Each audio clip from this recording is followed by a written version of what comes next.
a mais um vídeo informativo da Bertol Sociedade de Advogados. Eu sou Wilson Knoller Campos, advogado, e comigo a doutora Andressa Nespolo. E nós hoje vamos tratar de um tema que está na pauta do nosso dia a dia, que é o impacto do coronavírus nas relações de trabalho. Não é isso, doutora Andressa? Isso mesmo, Wilson. Agora, no último dia 6 de fevereiro, o governo brasileiro instituiu a Lei 13.979, que tomando as medidas necessárias agora para questões preventivas e controle da disseminação do coronavírus. Entre algumas medidas, o governo poderá colocar cidadãos em isolamento ou em quarentena. E isso também é uma discussão que está... O que é isolamento e o que é quarentena? Isso, e veja que esse é um ponto que até então estava não regulamentado, né? E depois dessa lei, até é importante frisar, o governo federal editou um decreto aí regulamentando, pormenorizando e dizendo, por exemplo, que o isolamento é aquele em que há uma recomendação de um profissional médico, um profissional da área de saúde, como da vigilância epidemiológica, por exemplo. E o isolamento ele tem uma duração 14 dias. 14 dias. E por outro lado, a quarentena é aquela que tem uma característica diferente, que ela é determinada pelas autoridades públicas, não é isso? Isso e tem mesmo. um prazo também diferenciado. 40 dias e que pode ser prorrogado dependendo do interesse público na questão. Exatamente. Bom, e o que a gente vai falar aqui de forma bem breve são alguns aspectos. Por exemplo, como fica o trabalhador diante de um contato eventual com alguém infectado? Será que ele pode se recusar a trabalhar? Será que ele tem que vir trabalhar? Será que o empregador ele é obrigado a fornecer equipamentos, a pagar o salário mesmo na hipótese de não comparecimento? Vai haver interrupção do contrato de trabalho? É isso que nós vamos falar um pouquinho. Exatamente. Colégio suspendendo as aulas e os pais que não sabem precisam comparecer ao trabalho, os filhos estão em casa. Então nós recebemos inúmeras dúvidas e por isso que decidimos fazer esse vídeo para esclarecimento. Uma das dúvidas que chegaram é quais são os direitos dos trabalhadores nesse período de afastamento, né? Sim. Bom, naturalmente que tudo vai depender da natureza desse afastamento. A verdade é que trabalhadores informais e que não fazem um recolhimento perante o INSS, infelizmente, não estão assegurados. Agora, para aqueles empregados formais com carteira assinada, com contrato de trabalho vigente, a situação é um pouco diferente. Para esses trabalhadores que têm carteira assinada ou que contribuem de forma autônoma ao INSS, aí ele sim está garantido ao direito. 14 dias o empregador é responsável pelo pagamento do seu salário e a partir do 15º dia, então, o INSS é responsável e aí sim ele vai ter direito ao auxílio-doença. É claro que para o INSS ter essa responsabilidade do pagamento é necessário que haja a detecção efetiva da doença ou no caso do coronavírus, né? Para ressaltar um tópico que é importante, Wilson, nessa questão do afastamento dos 14 dias e depois o 15º, o que hoje também está um cenário nebuloso, é a questão de quando só está suspeito do coronavírus. A pessoa ela precisa ficar afastada do trabalho, ela fica em casa, às vezes por 14, 15, 20 dias, até a confirmação ou não se contraiu o coronavírus. Nesse período, então, ela não vai ter direito ao auxílio-doença. Mas aí sim o empregador deverá continuar pagando seu salário e aí posteriormente, a passada esse período dessa crise, né, é que vai se saber se as empresas vão acionar judicialmente o INSS ou como que isso vai se comportar no passar do tempo. Fica instituído uma espécie de limbo, né, uma zona cinzenta. Exato. E a posteriori a justiça vai arbitrar como será feito esse rateio dessa responsabilidade financeira, né? Exatamente. Dando continuidade agora aos questionamentos que nós recebemos, uma pergunta muito comum é se eu posso trabalhar de casa, se a empresa ela deve, é uma obrigação da empresa, ou se simplesmente eu posso trabalhar em casa porque eu decidi ficar em casa.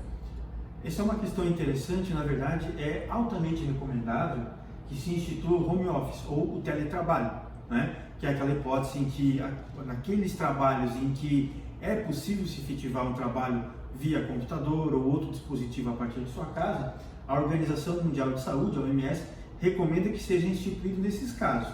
Claro, muitos dos contratos vigentes não possuem uma previsão de teletrabalho. Sim. E aí é importante o quê? Fazer um aditivo emergencial prevendo e regulamentando em alguma medida como se dará esse teletrabalho, como se dará o cômputo de horas trabalhadas, para que tanto o empregador e o empregado tenham essa noção daquilo que cabe a cada um deles em termos de obrigação e de responsabilidade. Mas é altamente recomendável, sim, que isso aconteça. E não é obrigatório. Isso, não é obrigatório. É uma recomendação. Exatamente. Uma recomendação, né? E o primeiro, digamos assim, grupo de funcionários que a OMS recomenda que sejam colocadas em teletrabalho é aquele grupo naturalmente mais vulnerável. Então, pessoas portadoras de doenças que já foram identificadas como de grupo de risco do coronavírus, e os idosos naturalmente também. Perfeito.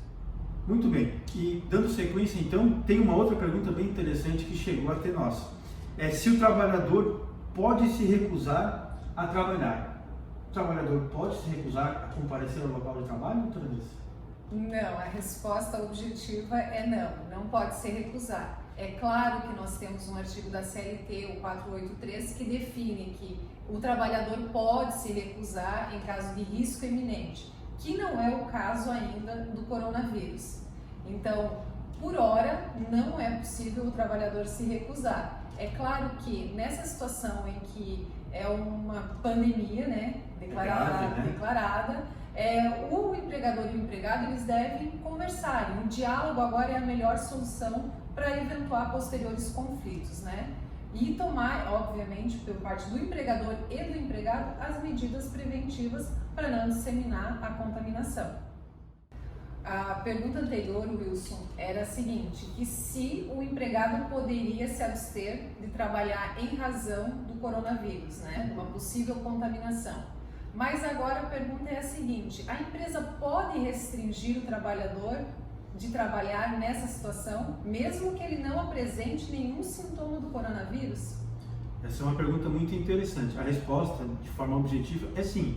A empresa pode restringir o acesso desse empregado com suspeito ou com contato eventual de algum paciente suspeito, porque a empresa ela precisa resguardar todo o seu corpo de funcionários de eventual contaminação também. Então, segundo a legislação atual, é possível sim essa restrição de acesso desse empregado com suspeita ou que tenha tido um contato com suspeito de infecção, que ele acesse determinados compartimentos da empresa.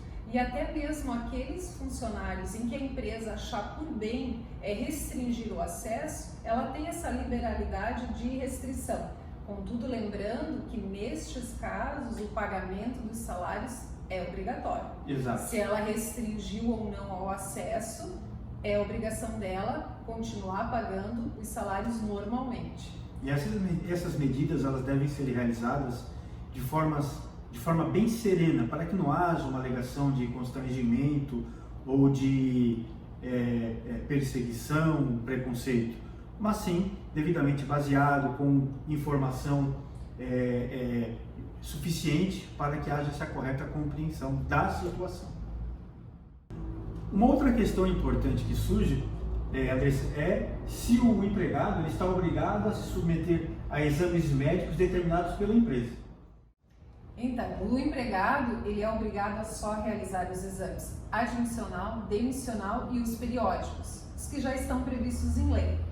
Agora, nessa situação do coronavírus, a empresa não pode solicitar ou requerer que o empregado realize esse exame. Até porque esse exame ele só é feito aos pacientes que já estão com sintomas da doença. Exato. Ele não é feito de forma discricionária, que chega no laboratório e é possível fazer. Então, a empresa não pode solicitar outros exames além daqueles que já estão previstos em lei. Exato. Ou seja, admissional, demissional e os periódicos. Bom, nessa linha de obrigações do empregador e solicitações ao empregado, o empregado ele pode exigir a máscara no ambiente de trabalho agora? A resposta objetiva é que não, e por uma razão específica de legislação também. O fornecimento de equipamentos ele é proporcional ou relacionado à espécie de trabalho que o trabalhador vai realizar. Se é um trabalho, por exemplo, no setor de saúde, aí sim o empregador precisa fornecer a máscara. Agora, no caso de trabalhadores de atendimento de marketing ou que trabalha ligado a um computador, nesse tipo de situação não há nenhuma obrigação do empregador em oferecer e conceder máscara para os seus empregados. Wilson, e o empregador, ele pode proibir agora o empregado de frequentar eventos, aglomerações, participar fora do horário de expediente de atividades que possam eventualmente ter contaminação no coronavírus? Infelizmente não é possível essa proibição, porque a relação trabalhista ela se restringe ao cumprimento de obrigações no horário de trabalho, salvo o trabalho excepcional, a hora extra, enfim, ou em situações de teletrabalho. Então, somente durante o horário de expediente ou o horário do contrato avançado entre trabalhador e empregador é que se pode exigir o respeito de obrigações e posturas da empresa. Fora do trabalho não há essa possibilidade, não pode haver a proibição do empregado de frequentar outros locais. E claro, aqui o bom senso é que vai determinar. A Organização Mundial da Saúde determina que sejam evitadas as aglomerações. Florianópolis, o prefeito baixou um decreto proibindo também que as pessoas se aproximem em uma distância, que mantenha uma distância de 2 metros, fechamento de escola, enfim, todas essas providências. E claro, o empregado ele também tem que ter o bom senso e pensar no coletivo também. Uma outra pergunta interessante é se no caso de suspensão das aulas, como já ocorreu no âmbito municipal aqui em Florianópolis e também em nível estadual em Santa Catarina, se em razão da suspensão das aulas o empregado pode solicitar ao empregador que ele permaneça em casa para poder cuidar dos filhos. E aí, Andressa, como é que fica? Então, nessa situação, não. É obrigação do empregado a comparecer ao local do trabalho. É claro que nessa situação específica, se houver um diálogo entre o empregado e o empregador e haja concordância expressa, de preferência do empregador, é possível. Mas se não, não há previsão legal nesses casos de dispensa justificada ao trabalho. E nesse ambiente, Andressa, de que todas as medidas estão sendo voltadas a evitar aglomerações, aproximação de pessoas, será que é possível que o empregador antecipe férias ou promova férias coletivas dos seus empregados? Sim. Pode, e algumas empresas já estão tomando essa medida como forma de prevenção, né? Até porque em alguns setores até já está faltando produtos, matéria-prima para a continuação das atividades. Então, nesse momento, as empresas agora precisam parar, fazer uma reunião e verificar o que é mais economicamente falando e também na medida de prevenção, né? Pode sim, férias coletivas, lembrando que no mínimo 10 dias, no máximo 30 dias, precisa de uma antecedência de 15 dias, mas que agora já está sendo mitigada em razão de toda essa situação que nós estamos vivendo, né? Então pode sim férias coletivas, e se os empregadores preferirem inclusive as férias regulares, individualmente falando, eles podem também, para alguns trabalhadores ou setores que necessitem ou que não estejam trabalhando necessariamente nesse momento, pode daí individual antecipar as férias regulamentares. Exatamente. Há um aspecto importante também, que no cenário atual muitos trabalhadores têm receio, né? E por conta desse receio, eles implementam um auto-isolamento e às vezes em situações que não exigiriam. E nesse tipo de situação em que o funcionário ele falta, mas não apresenta uma justificativa, é possível abonar a falta? Como deve proceder a empresa? Então, Wilson, nesses casos é possível a empresa adotar como medida abonar a falta, mas juridicamente falando é uma falta injustificável, né? A empresa poderia inclusive adotar alguma medida de punição, né? Mas é claro que nesse momento em que há esse receio, esse medo, esse pânico em contrair o coronavírus e até mesmo disseminar, né? Agora é o bom senso. Conversar. É claro que se a empresa verificar que o funcionário faltou simplesmente por faltar, teve essa conduta que é reprovável, ele pode sim punir. E aí tem que verificar as punições, né, descritas na legislação ou até mesmo no contrato de trabalho. É claro que agora uma eventual punição somente por esse pânico do funcionário, que ele faltou uma única vez, pode até ser depois reversível isso judicialmente. Então agora a nossa dica é que se utilize o bom senso. Vamos conversar, acho que há várias medidas preventivas que se pode ser tomadas, né? Deixar o funcionário tranquilo, importante esse processo ser de transparência, né? Que as empresas realmente coloquem se existe algum caso suspeito, se teve algum caso confirmado. Importante deixar muito claro qual é a situação para que os funcionários se sintam muito à vontade em virem trabalhar.